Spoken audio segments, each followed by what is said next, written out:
I'm Eric Barden. I'm Amy Barden. Welcome to another episode of Bombardin. Today, we are speaking with Omari Salisbury of Converge Media. Yeah. I've been looking forward to this one. He is one of my favorite people in town. He's a brilliant storyteller, brilliant creative. He has built Converge. It's funny because to someone like me, it's like, oh, overnight there's this empire of media and storytelling, but I know it was not overnight. That he's a professional who's been relentless in pursuit of this, again, a new way of getting information out. He's very committed to the community he's from the Black community, Black neighborhoods in Seattle, actually having stories told, having a voice. And it's interesting because I think a lot of white folks like me now are watching Back to Bessa and watching, I was just on the Big O show with him. And it's just incredibly wonderful what he's doing. And it was a gap forever in Seattle. Yeah, and he really got a lot of mainstream and widespread attention after the murder of George Floyd, where the riots in Seattle and Chop and Chaz and Omari was right in the middle of that. And in fact, at the time I was a lieutenant on the department, and when Chief Carmen Best and a few of us, there was just a few of us that walked down to the East Precinct during the middle of the Chop Chaz takeover downtown or on the hill there. Walked in there, and I was standing out in front of the East Precinct, and Omari was there doing his regular coverage, and he and I had a conversation in the middle of Chop Chaz. It was very sort of, it was a very tense environment because there were a lot of folks that didn't want us there. We obviously weren't coming in with a big force to take the precinct back, but we were coming in to sort of check on things. And the police had sort of been outside and had only come in to Chop Chaz sort of in force because, of the tentative nature of the environment. But I had gone in there with a few of the leaders of the department, and yet Omari and I had a very smart, very reasonable conversation standing outside of the East Precinct. So that's kind of how he and I met. Yeah. When you two were together before he and I were doing this show, I was really captivated listening to your conversation because you think about, again, somebody who is, I think, instrumental to the Black Lives Matter movement, really trying to drive responsible reforms. And I've got my, retired deputy chief husband. Your degree of alignment and understanding and consensus about what community actually wants and needs, I found really inspiring. And again, I think that's what the average person might not understand, because you have this hysterical rhetoric, that sometimes is amplified, I think, by politicians and people with an agenda. I think most people know we need to be able to send people other than law enforcement to non-law enforcement calls, that of course you want accountability and reforms in policing. Of course, that's a century-long effort, in my opinion. And we should actually be centering the voices of community, because Omari and I have talked about how a lot of Black neighborhoods, they actually do want school resource officers. They do want that. And it has not necessarily been heard. Well, I think in terms of the accountability of law enforcement, certainly we want that. But it's unfair to the Seattle Police Department to say that something that happened in Minneapolis with George Floyd has any sort of indication of the professionalism and the accountability within the Seattle Police Department, because you have to remember that we were already under years and years of consent decree, very hyper-specific scrutiny on all of our policies, procedures, and training and accountability structures and all of that. So, and in fact, just before many on the city council were calling for, expanding the police department. They were doing such a good job that we really needed more to impact public safety. And then, instantly something happened somewhere else. And now all of a sudden the Seattle Police Department is just like all the others and all of that thing. Well, I think that's what I'm saying is that, Eric, you were committed to enhancing and advancing accountability, right? You were in favor of law enforcement wearing body cameras and things like that. And I think that's what I'm saying about the rhetoric. Body cams ended up being a great thing for law enforcement. It was the best thing ever because people, I don't know, people lie. You might not know this, but actually some people don't tell the truth. So disappointing. And so it's really, really helpful to have it on camera. So that's a good thing. And Omari is also, really, in fact, when you were on his show, listening to him talk about some of the, issues on and off camera, I'm reminded that he's also sort of a historian of Seattle. He knows a lot. I mean, he remembers a lot about a lot of different things. And so it'll be fun to have him on and hear his perspective. Yeah. Yeah, that was the Big O show. That was in December that I was on. And I told him, and it's true, it's all the different interviews and things that I've done. It was the first and only time, hopefully, that I was brought to tears. Because not just because we were talking about something that was poignant, but because he is such an authentic person. And, you can feel his sincerity when you're close to him. And he's just a real gift to our city. I think that the reason that he has blown up, I think the reason he had a success initially, and then the reason that he has blown up is exactly what you said. He is sincere, he's authentic, but he's also sort of unrestrained. Yeah. And that's the beautiful thing about it, because people all they want is real. They just want people to be real, just be honest. And, I've seen him do a lot of interviews. He's very good at doing interviews.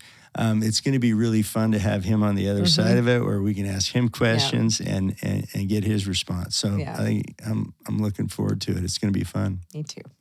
Prepare to be bombarded. Welcome, Omari, to the Bombardment Podcast. Thank you for being here. Well, thank you for having me. So you just interviewed me. And during that interview, I wanted to ask you 1,000 questions, and I was trying to be a good guest and just, let you interview me. And then I thought, well, we'll have payback, and now I get to ask you questions. Yeah, I'm here for it, literally. Good. Yeah. Thank you. So what is it you want to know? What's the breadth of... This is what really was interesting for me. So when we came into the studio, Eric was with me. It was on the weekend. Eric was a lieutenant in 2020 during Chop Chaz and had a pretty significant role in, what would you say, resolving in the end. Yeah, we investigated most of the crimes that occurred associated with protests. We call it the Riot, Violence, and Property Destruction Task Force. And we made a number. I ran most of the plainclothes officers deployed in those environments, and we handled all the investigations. And I was out there a lot, and I wasn't dressed up as the police, and everywhere I went, I saw Omari. Yeah.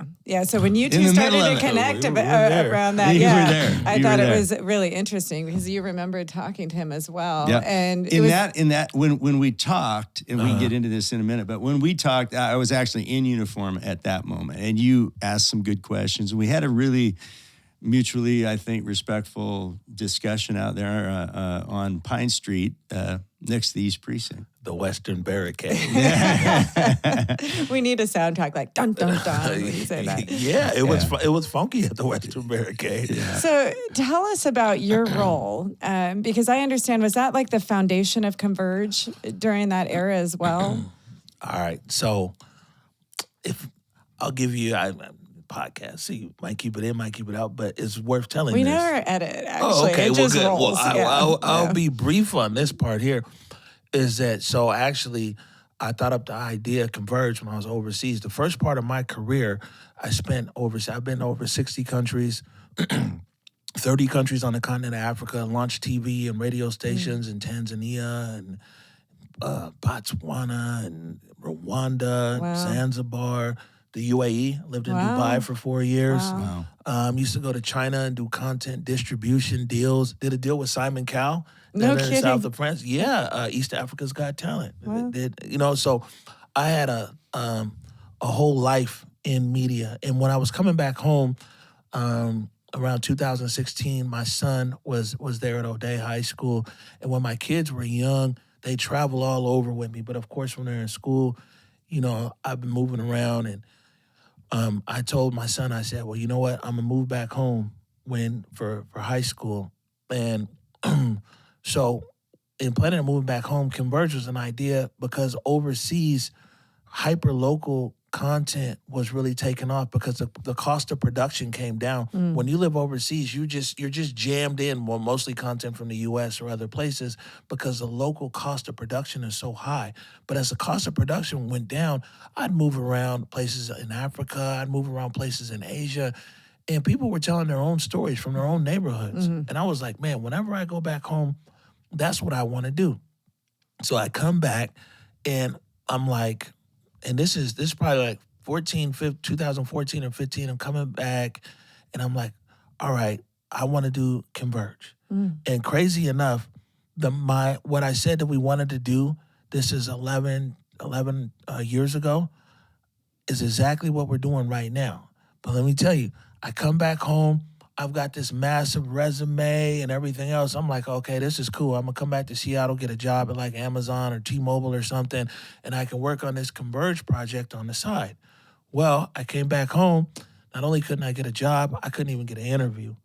It was crazy. They all want me to work for them now, but back then I couldn't get anything. What was that about, do you think? That surprises me too. No, I mean, I got all kinds of speculations, but since we're dealing with people who move in fact, you know what I'm saying? It's the nicest thing you could say to me. Yeah, but it was just really weird. Like I said, I couldn't even get an interview. And so Converge went from being a hobby to being like, man, I'm gonna just double down, bet on myself. Put your focus on it. Yeah. Yeah. And so in order to get it moving, it was like, man, I was used to drive Uber. I would sell beer and peanuts at T-Mobile Park and all of those things. And so this was 11 years ago. And so moving into the protest, Converge was already like 5 years old. Oh, no or kidding. something Okay, like so that. I did not understand that. And so here's the thing is when I talk about that vision, from that day one vision, we wrote down that Converge wanted to be a market leader in the Pacific Northwest and uplifting Black and urban stories through video and film. This was 11 years ago. And at the time, didn't have a camera, didn't have anything. And Converge started as a blog, knowing that one day now we got broadcast TV, we're on national TV, we're on planes, we're on everything. But we're doing exactly what we said that we would do. But so going into the protest was like 4 or 5 years old, and it was just mostly a blog because we didn't have any money. Blog, iPhone. So I tell people no matter what, put it out with whatever tool that you have. So you would link to content that people were creating? Man, so here's the other thing. The community didn't believe me. I was like, listen, I got a whole idea here, right? We weren't initially in the business of creating content. The whole idea of Converge, well, it was a small amount of content we envisioned. The whole idea of Converge was we were a distribution platform to help content creators in the Northwest monetize and market their stuff. That's where I'm coming from. It's like, global marketing and communication and TV. So I'm like, how do we take your content and spin it? Nobody would believe me. I'd be like, bro, you should, man, you got this music video, you got this short film. Yeah, I'll put it out. I don't know, man. You guys might, all the small voices that talk people out of opportunities, right? They're the same people chasing me today. And so we just started making our own content. Got the cheapest cameras that we could find, and going into 2020, in March 2020, Governor Inslee had shut the state down for COVID. Now, in my mind, it was two things. It was like, one, our people need news and information because if you watched, it didn't matter what category of person you was early on in COVID. The information was like drinking out of a fire hydrant. right? But then when you put on top of that, then man, no one's talking to our community.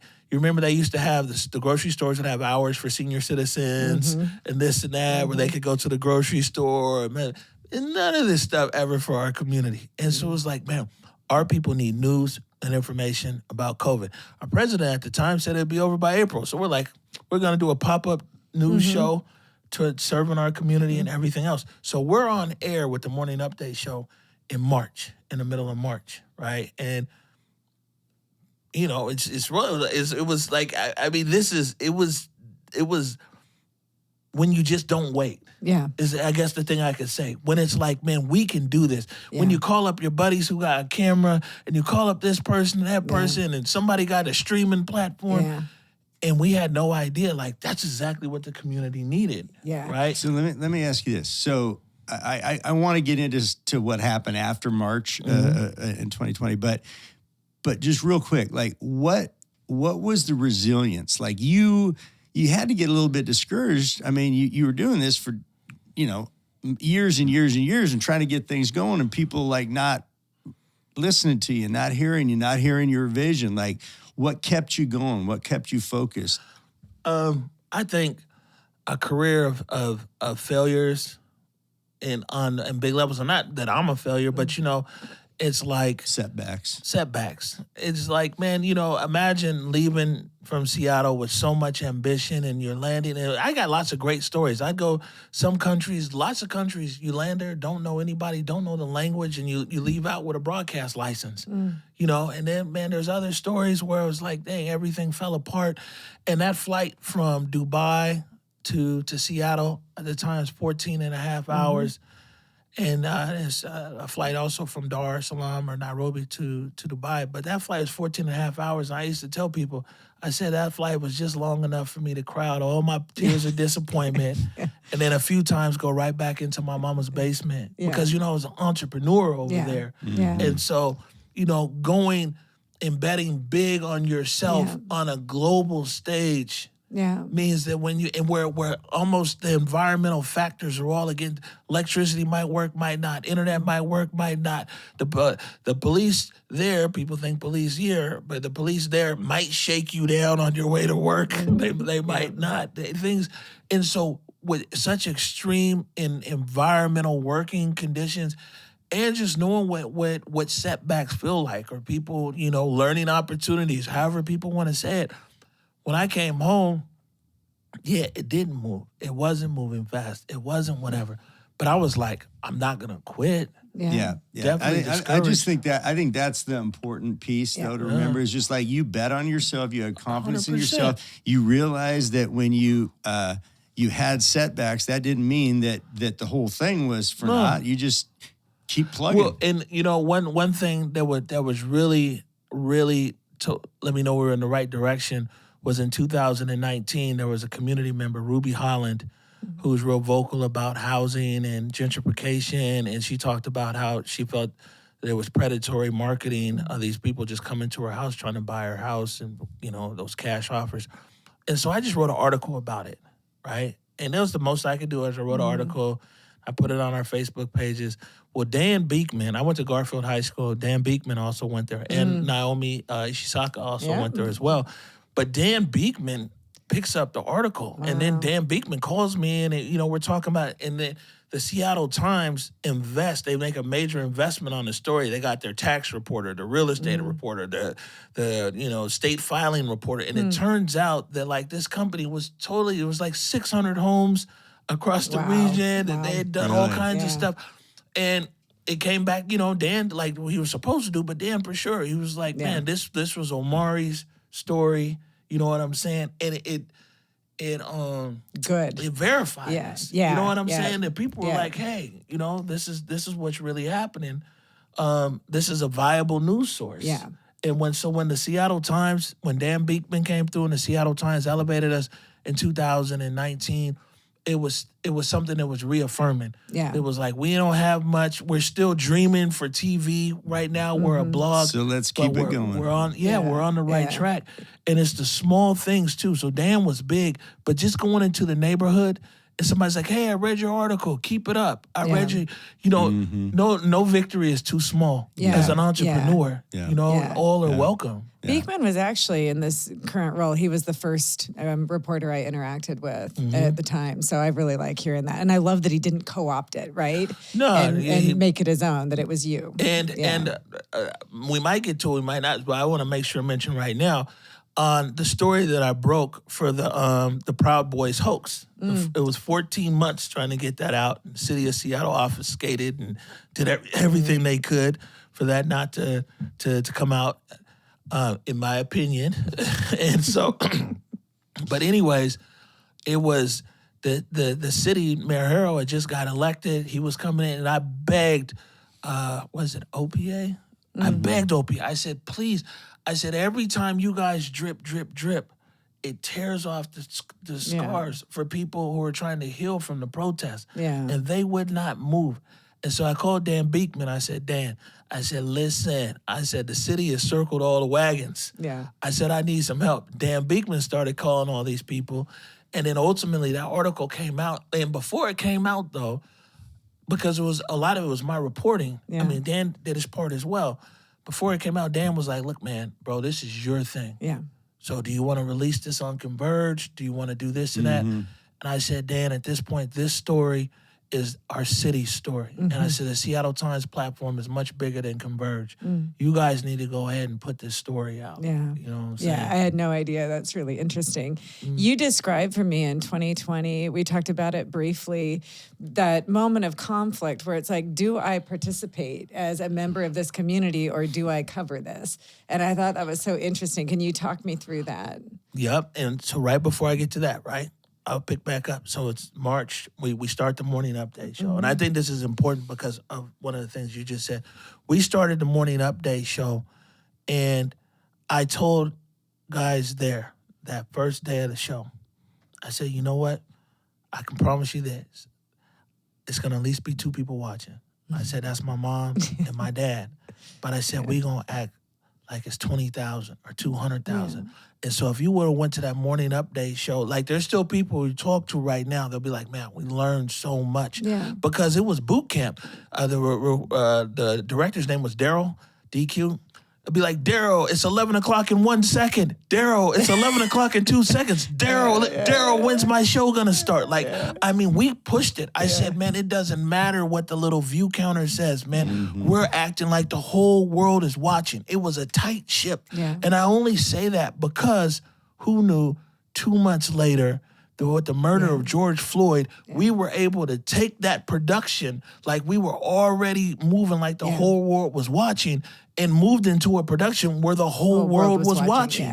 But it started off with us setting the tone. I was very honest. It was only 2 people watching on that first show. And hey, man, if you're going to have 2 people, those are not 2 bad people. When we got to 10, I was like, man, there's 10 people watching right now. Like, I missed those days, by the way, of that excitement of like, there's 25 people. We're big. You know, it's funny. It's an important principle that, act as if. That's a real 100%. Thing. I mean, I learned that later academically that's true. That's what our brains are doing. Like, you want to be a leader, you got to pretend like you're a leader, and then eventually you actually become the thing you were pretending. We have flawless production execution throughout the whole Seattle protest because back in March, when we knew it was only 2 people watching, our setup was the whole world would be watching. Yeah, that is amazing. All right, so then take me to George Floyd. And it sounds like prior to that, was your ambition really to keep people connected? Because it was a time of isolation. Oh, yeah. Converge, I'd like to say, still today has the same energy that we had back in 2020. And the thing I say is this, right? And so for us, it was like, here's the news and information Monday through Friday. People need that, right? But the very first week, we had concerts in there.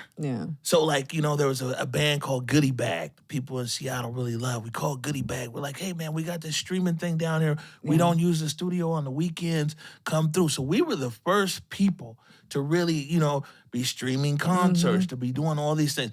People came afterwards because they were waiting for the grants and waiting for this and that. But, it was like, this is what our community needs now. What within our hands can we do now to be of service of our community? Then we also had another show called Tip Jar because nobody in events could work. And so the DJs would come on air and they would spin and we'd put their Venmo up on screen. Oh, that's awesome. And so then they would be, and and then That's 2 years later, actually. you get verses, you get this, you yeah. get that. I'm not saying that we're like the highest level of innovation, but like in our city, we were way ahead of anybody else because that was our goal. We didn't want to wait. The people who waited, of course, they got big budgets, big production. It was much, that's fine. But we didn't want to wait because we knew how important it was to keep our community connected. You know what I think you're so ahead of the curve at is understanding that people, it's not the high production value we long for. People want authenticity. They want to trust what they're hearing. You remember, I mean, it is true. In 3 years, talking to you is the first time I really choked up. I'm often talking about emotional things. And your response, I mean, I kind of made fun of myself. And you said, this is a house of humanity. It was basically like, take your bullshit somewhere else. If you're here, you're going to talk, and we're going to talk about this in a real way. And I think that you did that from the jump. You're still doing it, even though, again, the production value is higher now and the budget's bigger now. Yeah, I mean, A-list said, it's Black Magic 6Ks and all kinds of stuff. But, I will say this, and I do want to answer your question, like what made me decide going out there. But, I tell people all the time, and especially I see these young people, and they talk down to their camera. They're like, I was, hey, well, what are you shooting with? Oh, it's just, the Canon, whatever. I said, don't you ever do that. My daddy told me, Dad, rest in peace. My dad opened the very first Black-owned photographic portrait studio in this part of America 50 years ago. And my daddy told me, he said, son, you're doing this TV thing now, but you always remember, the story's right here. These are tools. If you don't have a video camera, then you'll use a still camera. If you don't have a still camera, you make a voice note. If you don't have a voice note, you'll write it down. If you can't write it down, son, you need to remember it. But he's like, this is where the story is. The story's in your head. And so I'm always telling young people, I said, these are tools. Yeah. You know what I'm saying? You're the one who makes the story great. This is just a tool that you use. The authenticity. Yeah, that's brilliant. Yeah. That's amazing. No matter how much you spend on a camera, man, it's like, story is a story. Yeah.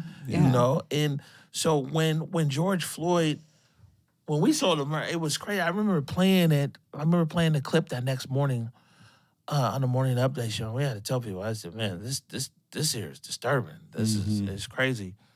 But we approached it from a news lens right there, right? And I just knew for me, I think in a different city, I might have probably been in the streets. But like Seattle, I covered May Day in 2015 or 16, man. And I'll just be honest with you. Coming from the Central District, May Day is when the white people get to come through downtown and tear shit up and nothing happens to them and they get pushed out to the south, through Chinatown and over to Costco or something. You see what I'm saying? And so I wanted to see how our city was going to respond. That was one of the biggest things for sure, was I was like, man, well, what's going to happen, in this city? And even in the 2020 protests, then white boys got away with a whole bunch of stuff that a bunch of black folks, if they was walking through the middle of Capitol Hill with this, now, man, it would have went down one night only. You know what I'm saying? Yeah. Anyways. So is that why you wanted to cover it, to make sure that was? I wanted to cover it because, so one, it's a few reasons. One, I want to see how our city is now going to react again on a protest. No one knew that it would be that big. Although my sources in SPD tell me that there was lots of information saying that things were going to come and happen and people didn't believe. I don't know. Maybe somebody else does. I think the answer to that is it depends on when they're talking about it. It's like retroactively, at what point in time. I think we saw things developing elsewhere, and I think certainly looking back on it, we were like, oh, shit, I hope it doesn't go sideways here, but it did. Yeah, it was so that was one thing. But the biggest thing is we were already a news source for our community. So our community had an expectation that to the best of our ability, with our meager resources, that we would be able to tell, people what was going on. And that was another thing though, right? Is going into the protest, man, it was days into the protest before I even realized that sometimes it'd be 500,000 people on the street, 700,000. I'm literally thinking I'm just talking to the Central District. Yeah. You know what I'm Yeah. saying? Because you're out there. I'm not. We don't have the whole setup people do right now. Here's my moderator over here. Here's someone looking at comments. It's nothing. You were Yeah. busy. You Yeah, were we're busy. just out there. Yeah. And so we never even realized that literally the whole world was watching it. City Hall, Yeah. every government office, Yeah, every whatever, yeah. everybody was Yeah. watching. We didn't know. You remember I wasn't here those years. So I was gone from 2015 until almost 2022, 21. I came back. I'm in Cincinnati, Ohio. I was spending time in several of the Midwest states. COVID was different there. It was. We had Kentucky in particular is interesting because you got Bashir, a really popular Democrat governor who's come in, very red state. And I found that my experience there was just everything was more balanced. Like there were protests and there was outrage, but it was a little bit, I think, just more balanced, about what are the reforms we're looking for? What are we asking for?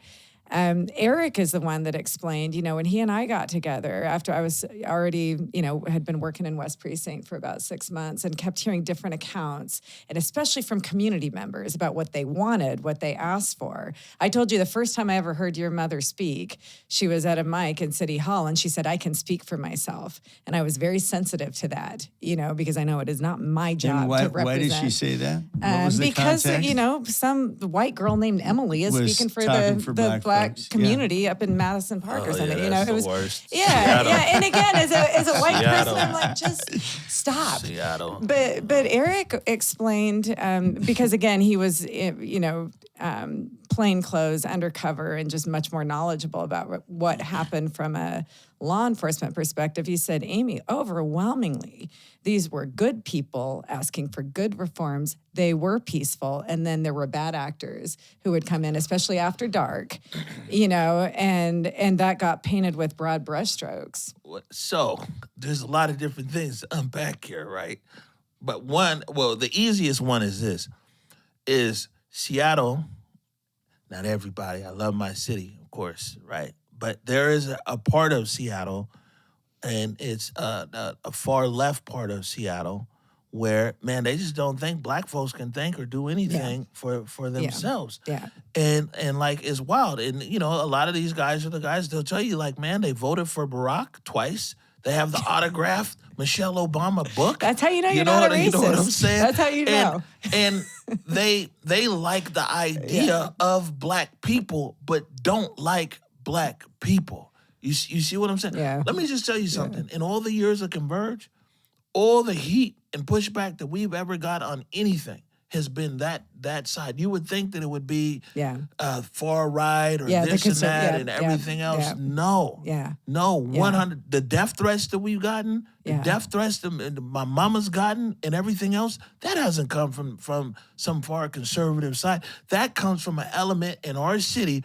where they think that, man, they know better than black folks and want to tell black folks how to live. Yeah. It's a new type of supremacy. No, listen, it's the same person. Yeah. When someone talks about this white supremacy over here and I don't know, whatever you want to call it here on the left, it's the same. Yeah. They're the exact same person. Yeah. It's just a different wrapping, right? Yeah. And in Seattle, I can tell you that the biggest pushback that we've ever gotten, if you go to if you were to put somebody in political categories, it is the far left. Yeah. They want to tell us who can come onto our platform and who can't, who should have a voice and who shouldn't, who should show up of this and that. And, and then beyond that elements, the people were like, oh, well, we're just going to come kill you and your kids and this. And it's all coming from that side. Yeah. 100%. Yeah. You know what I'm saying? And don't nobody ever want to say nothing and call it out. But man, that's where it's from.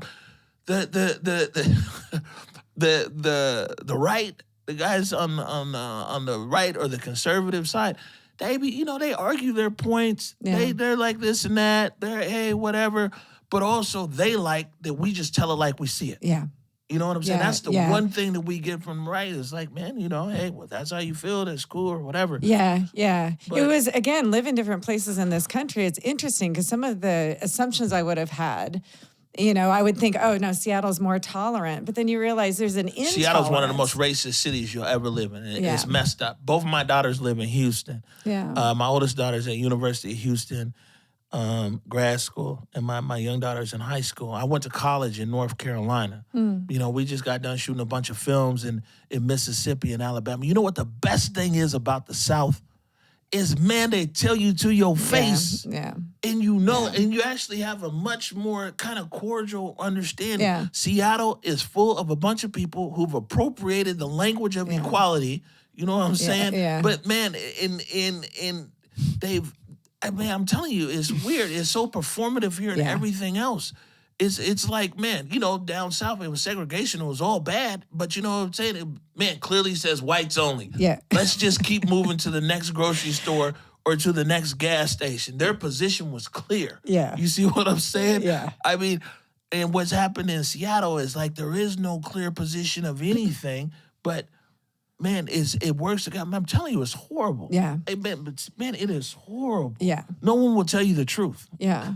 Well, it's funny, again, being around politics. I think we talked about this when I first came into the role. I know. I mean, the job is to send somebody other than a cop to a mental health call, right? That fundamentally is what I was hired to do. And I was told, you know, well, you should do a listening tour. Now, it's early 2023. I was like, I am not. I had worked in the CD, Rainier Beach before. Those were the neighborhoods that I knew the best. It's like, I'm not going to do a listening tour. People have made it very clear what they want. And I will go around a community to test the ideas. Is this, you know, does this seem useful to you? But it was interesting that first year. I felt like every meeting I went into in community, I just kind of held a basket and let people put their rage in it because they knew I was with them too, that I wasn't there to put my ideas around, again, do we want service officers in school and questions like that. And what I got a lot of is you've got these white folks, hyper intellectual with their language, designing for a community that they know nothing about. And so it's kind of validating to hear you talk about it. Let me tell you something. And this is a fundamental issue that is facing the current administration right now in real time. And this was an issue even in the previous administration, is that, and actually 3 years ago when we were invited, we were the only media there at Rainier Beach, when the kids were sitting there saying like, hey man, we don't feel safe. We can't even walk across the street for lunch. Exact quotes, right? And they were talking about how they wanted the police there at Rainier Beach. And they were pissed because Diaz and those guys weren't there at the first meeting. And so, man, I remember I called the chief. I was like, look, man, you guys got a problem. You need to figure it out. Chief Diaz was hella responsive. The next week, there was another kind of town hall, this time inside the school at the library. They told Chief Diaz to his face, like, yeah, man, we want the police over here. We can start a chess club or something. We can, man, we want to know that they said they want to be safe. They said they want to live. This was 3 years ago. You know, this is what the kids said. But you know what the kids up north say? Oh, no, we don't want police in our school. We don't feel, they are the barrier and everything else. Seattle's always listened to the North End. They've always listened to the people furthest away from the violence, and that's what pushes the policy.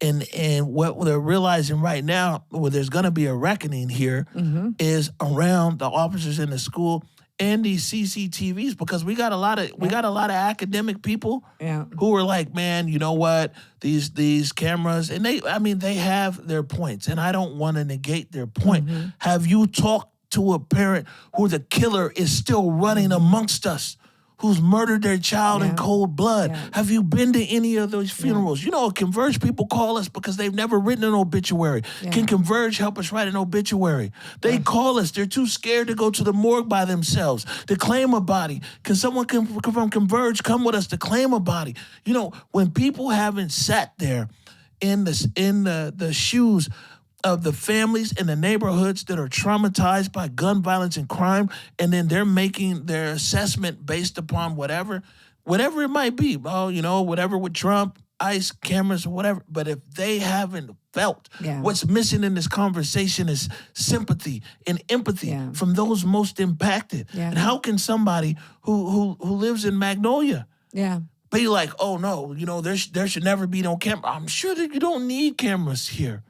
How can someone They know better than the folks that are in the middle of it. Right? That's the problem here. The problem. Is because City Hall in Seattle for years and years has been influenced by activists and I almost kind of want to say lobbyists, but I know there's whatever term.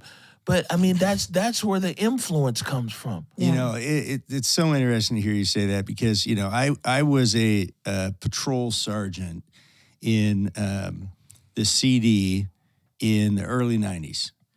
And it's wait and see days, man. Yeah, wait and see days. That's exactly right. Yeah. And I was a community police team sergeant as well up there. So did a lot of community meetings, met with a lot of folks. And the political environment was such that there was this kind of this narrative going on about that the community didn't want cops in their neighborhoods and this and that and the other thing. And I'm like, that is not my experience. I talk to black folks all the time, and they're like, "Hey, we love when you guys come around." I used to go to the high school up there and watch football practice. And I just get out of my patrol car and I walk over there in uniform, just watch the kids practicing football. And people would come up to me like, "Hey, is something going on?" I said, "No, I like football." And they're like, "Well, all right." So then we start talking and we'd be great friends. Everybody was totally great. And I used to tell my patrol squad that all the time. I said, don't listen to that. Don't listen to the voices that say that,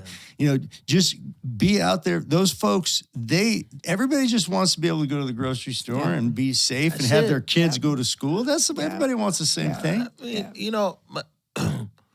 Seattle has been taken over by the loudest voices in the room and not necessarily the lived experiences on the streets. And that is what we have seen that's happening. Like I said, I got the receipts 3 years ago. And these guys foreshadowed. They were like, "Man, we're scared to go to the bus stop. We're scared to go across the street." And no one listened.